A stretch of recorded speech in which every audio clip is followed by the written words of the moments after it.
सत्य, विश्वास आणि वेग म्हणजेच पुणे हेराल्ड। पुणे सोलापूर लोहमार्गावर रेल्वेच्या अपघातात एका अनोळखी इसमाचा मृत्यू झाल्याची घटना घडली आहे। ही घटना लोणी काळभोर ग्रामपंचायत हद्दीतील माळीमळा परिसरात असलेल्या शेल पेट्रोल पंपाच्या रेल्वे लाईनवर घडली असून बुधवारी दिनांक 29 रोजी सकाळी 11:30 वाजण्याच्या सुमारास उघडकीस आली आहे।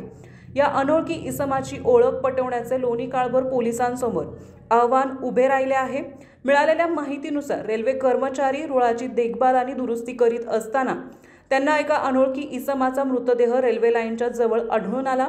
या घटनेची माहिती रेल्वे कर्मचाऱ्यांनी तत्काळ लोहमार्ग आणि लोणी काळभोर पोलिसांना दिली। या घटनेची माहिती मिळताच लोणी काळभोर पोलीस ठाण्याचे पोलीस हवालदार विजय जाधव, केतन धेंडे, राणी खामकर आणि बीट मार्शल वैभव खोत आणि रेल्वेचे पोलीस हवालदार शेख मंसूर अब्दुल करीम हे तातडीने घटनास्थळी दाखल झाले आहे। पोलिसांनी मृतदेह ताब्यात घेऊन शवविच्छेदन करण्यासाठी पाठवला आहे।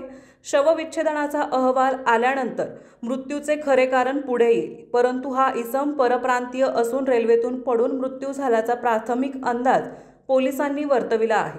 पुढील तपास लोणी काळभोर पोलीस करीत आहेत।